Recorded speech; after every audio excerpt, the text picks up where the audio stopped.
यह सच है कि हमारी सांसें ही हमारे जीवन की सबसे महत्वपूर्ण कड़ी हैं। जन्म से लेकर मृत्यु तक का हर पल हमारी सांसों के साथ ही चलता है। पर क्या आपने कभी सोचा है कि इन सांसों में ही एक गहरा रहस्य छुपा है? एक ऐसा रहस्य जिसे समझकर न केवल आप अपने जीवन को पूर्ण रूप से वश में कर सकते हैं, बल्कि मृत्यु के रहस्य को भी जान सकते हैं। आइए इस अद्भुत रहस्य की यात्रा पर चलें, जहां हर सांस में आपको एक नया रहस्य जानने को मिलेगा और हर सांस के पीछे एक अनसुलझा रहस्य छुपा है। दोस्तों, सांस केवल एक जैविक प्रक्रिया नहीं है, यह प्राण ऊर्जा का स्रोत है। यह वही ऊर्जा है जो हमारे शरीर को गति देती है, या बोल सकते हैं कि इसी से ही हमारा शरीर चलता है, हमारे विचारों को जन्म देती है और हमारे अस्तित्व को जीवित रखती है। प्राचीन योगियों और ऋषियों ने सदियों पहले इस रहस्य को समझ लिया था। उनका मानना था कि जिसने अपनी सांसों पर नियंत्रण पा लिया,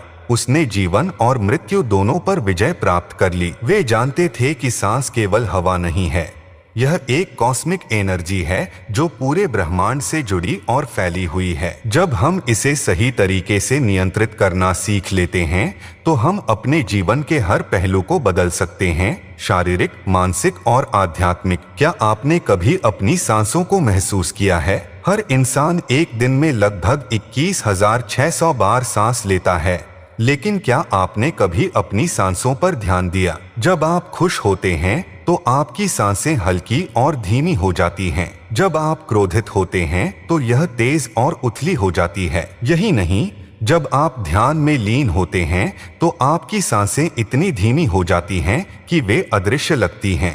प्राचीन ग्रंथों में कहा गया है कि हर व्यक्ति को जीने के लिए एक निश्चित मात्रा में सांसें मिलती हैं। अगर आप अपनी सांसों की गति को नियंत्रित कर लेते हैं, तो आप अपने जीवन काल को बढ़ा सकते हैं। यही कारण है कि योगी वर्षों तक जीवित रहते थे, क्योंकि उन्होंने अपनी सांसों के रहस्य को समझ लिया था। तो आपको सांसों के रहस्य को कैसे समझना है? प्राणायाम, सांस नियंत्रण अभ्यास। प्राणायाम का अर्थ है प्राण ऊर्जा का विस्तार। जब आप गहरी लयबद्ध सांस लेते हैं, तो आप अपनी आंतरिक ऊर्जा को नियंत्रित करते हैं। अनुलोम विलोम, भस्त्रिका, कपालभाति जैसे अभ्यास आपको अपने शरीर और मन पर नियंत्रण देना सिखाते हैं। सांस और चेतना का संबंध। जब आप अपनी सांसों को शांत करते हैं, तो आपका मन भी शांत हो जाता है। ध्यान और सांस की एकता आपको सुपर शक्तियों, साइकिक पावर्स तक पहुंचा सकती है। मृत्यु पर विजय का मार्ग।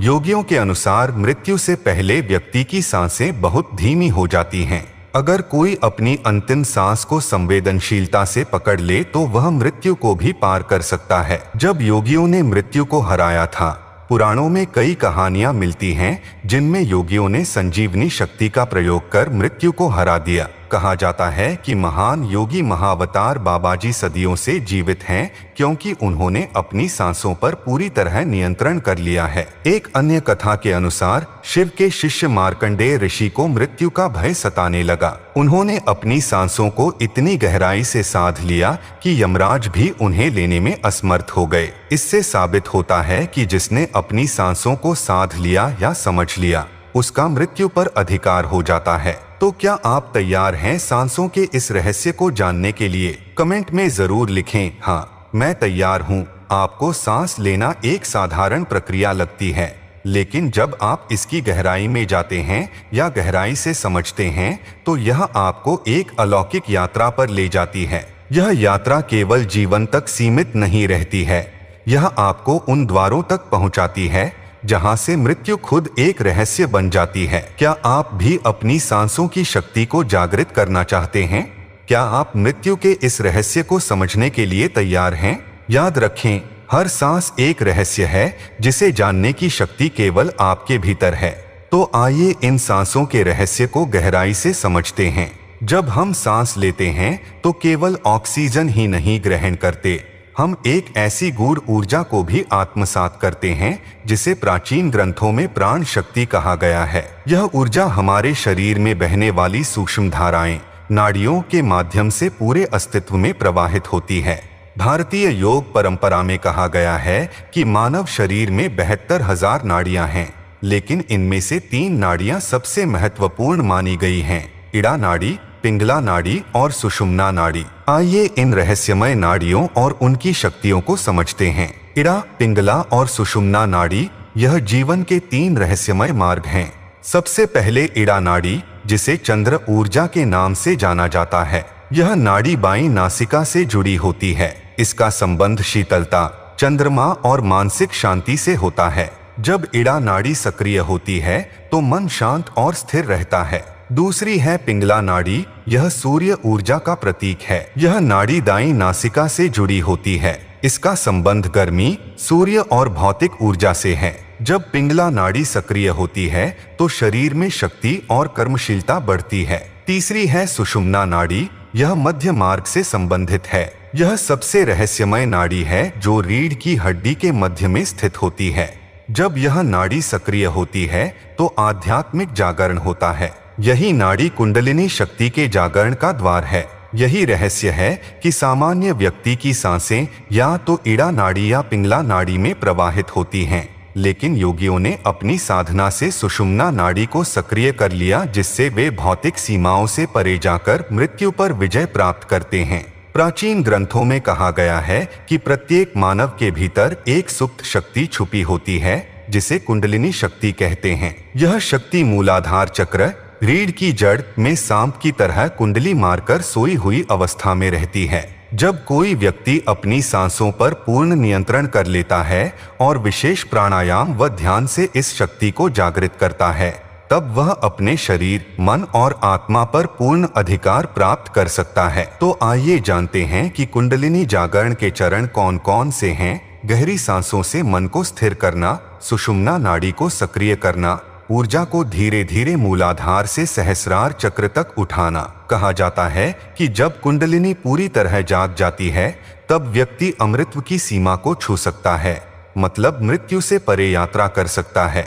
योग शास्त्रों में बताया गया है कि सांसों की गति जितनी धीमी होती है, जीवन उतना ही दीर्घायु होता है। इस सिद्धांत के आधार पर प्राचीन ऋषियों ने ऐसी साधनाएं विकसित की जिनके माध्यम से वे अपने शरीर को त्यागे बिना वर्षों तक जीवित रह सकते थे। जी हाँ दोस्तों, वीडियो को बड़े ध्यान से सुनिए। इस स्थिति को हम कहते हैं समाधि की अवस्था। यह एक ऐसी अवस्था है जब व्यक्ति की सांसें लगभग निलंबित हो जाती हैं, मन पूरी तरह से शून्य में विलीन हो जाता है।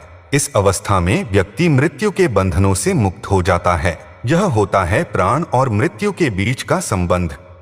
प्राचीन योग ग्रंथ कहते हैं कि जिस दिन आप अंतिम सांस लेते हैं उसी दिन यह शरीर मृत्यु को प्राप्त होता है। लेकिन यदि कोई अपनी प्राण शक्ति को साध ले तो वह मृत्यु को भी परास्त कर सकता है। वह कैसे? कुछ योगी और साधक वर्षों तक जीवित समाधि में रहते हैं। वे अपनी सांसों की गति को इतना धीमा कर लेते हैं कि हृदय की धड़कन भी बंद प्रतीत होती है। आधुनिक विज्ञान भी इस रहस्य को पूरी तरह से नहीं समझ पाया है। क्या आप भी इस रहस्य को जान सकते हैं? यदि हाँ तो कमेंट में बताएं। अभी तक आपने इस वीडियो से क्या सीखा? यदि आप अपनी सांसों पर ध्यान देना शुरू करते हैं तो धीरे धीरे आप भी इस रहस्य की गहराई में प्रवेश कर सकते हैं। इस विधि की शुरुआत कैसे करनी है? सांस का अवलोकन, ऑब्जर्वेशन ऑफ ब्रेथ। हर दिन 10 से 15 मिनट अपनी सांसों पर ध्यान दें। महसूस करें कि किस नाड़ी से सांस चल रही है, इड़ा नाड़ी या पिंगला नाड़ी। उसके बाद अनुलोम विलोम प्राणायाम का अभ्यास करें। बारी बारी से नासिका से श्वास लें और छोड़ें। इससे सुषुम्ना नाड़ी धीरे धीरे जागृत होना शुरू हो जाएगी। ब्रह्मा मुहूर्त का अभ्यास बहुत ही लाभकारी है। सुबह 4 बजे से 5:30 बजे का समय सबसे शक्तिशाली माना गया है। इस समय की गई साधना या प्रार्थना कुंडलिनी जागरण में सहायक होती है। अंतिम रहस्य की यात्रा। कैसे सांसों से अमृत की ओर बढ़ सकते हैं? जब आप अपनी सांसों को नियंत्रित करना सीख लेते हैं तो आप केवल जीवन के अनुभवों को ही नहीं बल्कि मृत्यु के रहस्य को भी समझ सकते हैं। यह यात्रा केवल बाहरी दुनिया की नहीं बल्कि आपकी आंतरिक ब्रह्मांड की खोज है। क्या आप तैयार हैं अपनी सांसों के माध्यम से एक अनंत यात्रा शुरू करने के लिए? हर सांस एक द्वार है जीवन और मृत्यु के पार जाने का। इस रहस्य को जानिए और स्वयं को मुक्त कीजिए। ऐसी ही एक है प्राण शक्ति का रहस्य, जो कि जीवन से परे की यात्रा है। जब हम सांस लेते हैं तो यह केवल एक जैविक प्रक्रिया नहीं होती, यह एक आध्यात्मिक प्रक्रिया भी है। हमारी सांसें ही हमें मृत्यु से जीवन और भौतिक से आध्यात्मिक के बीच जोड़ती हैं। प्राचीन योगियों ने महसूस किया कि यदि हम सांसों पर नियंत्रण पा लेते हैं तो जीवन मरण के बंधनों को भी पार किया जा सकता है। तो आइए अब हम इस रहस्य की और गहराई में उतरते हैं, प्राण चक्रों की शक्ति और वह दिव्य स्थिति जिसमें मृत्यु भी हार मान लेती है। हमारे शरीर में 7 चक्र ऊर्जा केंद्र होते हैं। हमारे शरीर में प्राण ऊर्जा को संचालित करने का सबसे महत्वपूर्ण तरीका है चक्रों को जागृत करना। यह चक्र ऊर्जा के मुख्य केंद्र हैं और इनका संतुलन ही जीवन की सफलता और आध्यात्मिक उन्नति का आधार है। आइए इन रहस्यमय चक्रों की शक्ति को समझते हैं। पहला है मूलाधार चक्र, जिसे इंग्लिश में कहते हैं रूट चक्र, जिसका स्थान है रीढ़ की हड्डी की जड़। तत्व पृथ्वी, शक्ति, अस्तित्व और स्थिरता। इससे होने वाला लाभ, जब यह चक्र सक्रिय होता है तो व्यक्ति का शरीर स्वस्थ और मजबूत होता है। मूलाधार चक्र के जागरण से कुंडलिनी शक्ति की यात्रा शुरू होती है। इसे जागृत करने के लिए मूलबंध और मूलाधार ध्यान का अभ्यास किया जाता है। दूसरा स्वाधिष्ठान चक्र, जिसे इंग्लिश में कहते हैं सेक्रल चक्र, जिसका स्थान है नाभि के नीचे। तत्व जल, शक्ति, सृजनशीलता और इच्छा शक्ति। इससे होने वाले लाभ, इस चक्र का नियंत्रण मिलने से व्यक्ति अपनी कामनाओं और इच्छाओं पर विजय प्राप्त कर सकता है। स्वाधिष्ठान चक्र को सक्रिय करने से प्राण शक्ति का प्रवाह ऊर्ध्व गति में बढ़ने लगता है, जिससे मानसिक शक्ति जागृत होती है। तीसरा मणिपुर चक्र, जिसे इंग्लिश में कहते हैं सोलर प्लेक्सस चक्र, जिसका स्थान है नाभि के पास। तत्व अग्नि, शक्ति, आत्मविश्वास और ऊर्जा। होने वाले लाभ, जब यह चक्र सक्रिय होता है तो व्यक्ति अपने जीवन पर पूर्ण नियंत्रण प्राप्त करता है। मणिपुर चक्र जागृत होने पर योगी अपने शरीर की आंतरिक गर्मी को नियंत्रित कर सकते हैं। इसे तप शक्ति भी कहा जाता है। चौथा अनाहत चक्र, जिसे इंग्लिश में कहते हैं हार्ट चक्र, जिसका स्थान है हृदय के पास। तत्व वायु, शक्ति, प्रेम और करुणा। होने वाले लाभ, इस चक्र के जागरण से व्यक्ति अहंकार से मुक्त होकर शुद्ध प्रेम की अवस्था में पहुंचता है। इस चक्र को जागृत करने से व्यक्ति को भौतिक और आत्मिक संतुलन मिलता है। पांचवा विशुद्ध चक्र, जिसे इंग्लिश में कहते हैं थ्रोट चक्र, जिसका स्थान है कंठ के पास। तत्व आकाश, शक्ति, अभिव्यक्ति और सत्य। इससे होने वाले लाभ, जब यह चक्र खुलता है तो व्यक्ति की वाणी में शक्ति आ जाती है। विशुद्ध चक्र जागरण से व्यक्ति की वाणी इतनी शक्तिशाली हो जाती है कि जो कहा जाए वही सच होने लगता है। छठा आज्ञा चक्र, जिसे इंग्लिश में कहते हैं थर्ड आई चक्र, जिसका स्थान है भौहों के बीच। तत्व मन, शक्ति, अंतर्ज्ञान और दृष्टि। इससे होने वाले लाभ, यह चक्र जागने से व्यक्ति भूत, भविष्य और वर्तमान को देख सकता है। आज्ञा चक्र को सक्रिय करना मृत्यु से परे जाने की कुंजी है। इसे त्राटक साधना और भ्रामरी प्राणायाम से जागृत किया जाता है। सातवां और आखिरी सहस्रार चक्र, जिसे इंग्लिश में कहते हैं क्राउन चक्र, जिसका स्थान है सिर के ऊपर। तत्व शुद्ध चेतना, शक्ति, दिव्यता और अमृतत्व। इससे होने वाले लाभ, जब यह चक्र जागृत होता है तो व्यक्ति समाधि में प्रवेश करता है और मृत्यु का बंधन समाप्त हो जाता है। योगियों के अनुसार सहस्रार चक्र के जागरण से व्यक्ति अपने भौतिक शरीर को छोड़कर कृत्रिम मृत्यु को पार कर जाता है। मृत्यु पर विजय प्राप्त करने के लिए महामृत्युंजय साधना। भारतीय संस्कृति में मृत्यु पर विजय के लिए विशेष साधनाएं की जाती हैं। इनमें से सबसे शक्तिशाली है महामृत्युंजय मंत्र, ओम त्र्यंबकम यजामहे सुगंधिं पुष्टिवर्धनम उर्वारुकमिव बंधनान् मृत्योर्मुक्षीयमामृतात्। इस मंत्र का नियमित जाप करने से व्यक्ति मृत्यु के भय से मुक्त हो जाता है और उसकी प्राण ऊर्जा संरक्षित रहती है। सांसों की अंतिम रहस्य की चाबी, सांसों की गणना, मतलब सांसों की गिनती करना।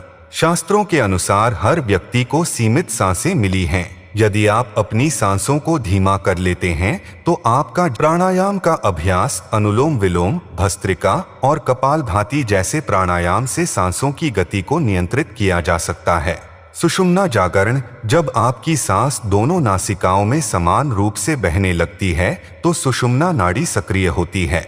यही वह द्वार है जिससे मृत्यु पर विजय संभव है। क्या आप तैयार हैं अमृतत्व की ओर बढ़ने के लिए? यदि आप अपनी सांसों को साध लेते हैं तो मृत्यु का भय समाप्त हो जाएगा।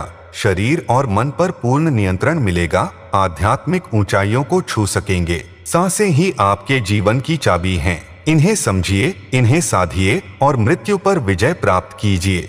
अगर यह जानकारी आपको अच्छी लगी हो तो वीडियो को लाइक करें और अपने दोस्तों के साथ भी शेयर करें, जिससे वे सब भी खुशहाल रहें और इस वीडियो का लाभ उठा सकें।